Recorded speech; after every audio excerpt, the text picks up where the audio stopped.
Hi, this is Jessica with CutesieCrafts.com.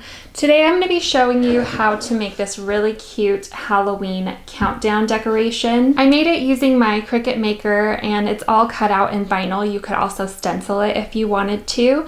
But it says, when witches go riding and black cats are seen, 'tis blank days till Halloween. And the little pumpkin here that is the blank is actually chalkboard vinyl. So you can just write how many more days until Halloween. And then the next day, erase it and write the new number. So let's get started. I'll show you step by step how to make this cute Halloween countdown.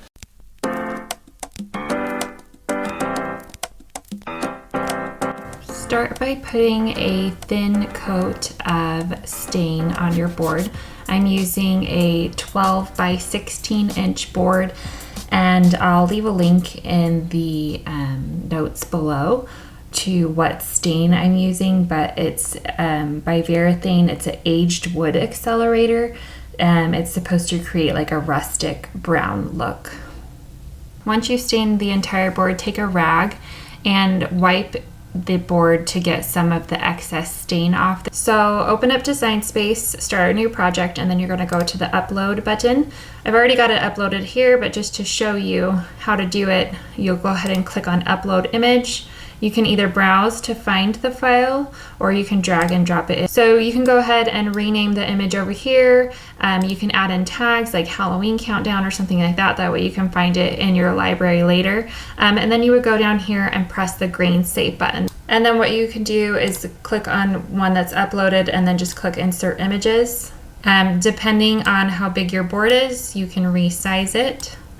So go ahead and click on it and then click up here on the right. It says Ungroup, because you don't want these to all be cut in the same color. Some of them are already black, obviously, so I don't need to change those ones, but witches and Halloween, and I'm holding down the Shift button so that I can choose all of them at the same time. And then go up here and change the color to orange. And then go writing. Click on that, hold down the Shift button, As Seen, and Days Until will all be a light gray. So I'm gonna change them to light gray. The pumpkin is gonna be our chalkboard vinyl. And so I'm gonna change that into a really dark gray just so it cuts out a different one. And then the rest of it remains black. So my mat that I have is only a 12 by 12 mat, so I know that this isn't all going to fit, but I do want to keep my black shapes in where they are at, just so I have something to line up for reference. You can make a 12 by 12 shape so you can see how big your mat is going to be. And you can right click on it, send it to back. So you can see I want to group together the when, the witch, the cat, and the word black. And then I also want my gray letters to be grouped together. You don't have to do that. It's going to waste material if you do that, but I don't want to spend all this time trying to line up all of these. So I want to cut these all together. I'll take the when, hold down the Shift, select the witch, the cat, and the word black cats. And then you'll come over here to the right and click Attach. So that's gonna make it so they all cut out in that position rather than all scrunched up on the one side. And then I'm gonna take Go Writing, As Seen, and Days Until, and I will attach all of those.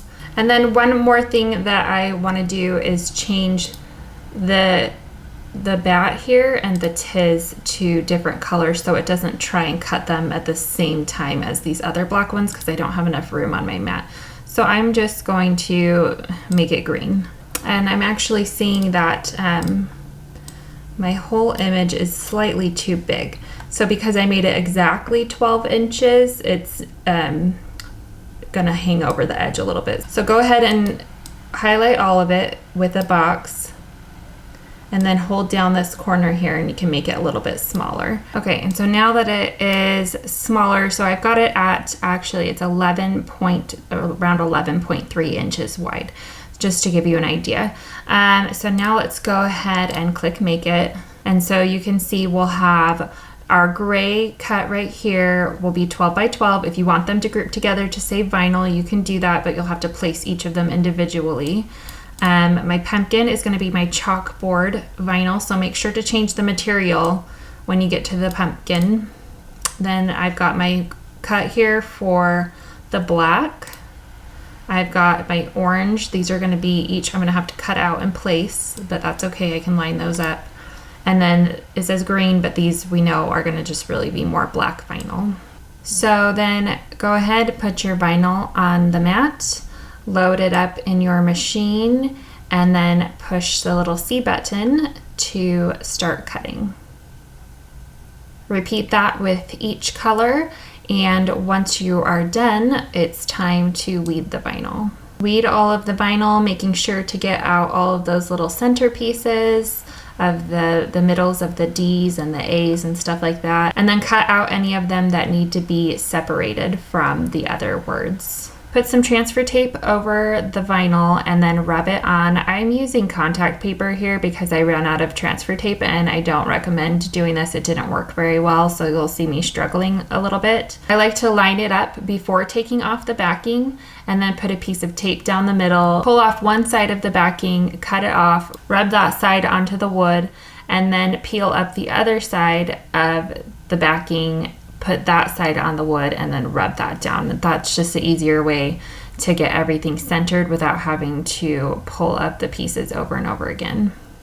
And then finally, one last thing that you'll want to do is prep your chalkboard by rubbing the side of a piece of chalk all over it and then erase it. And that just makes it so that when you do write numbers on it, you don't get that faint impression afterwards. You can still see the number. This just helps it so that it doesn't do that.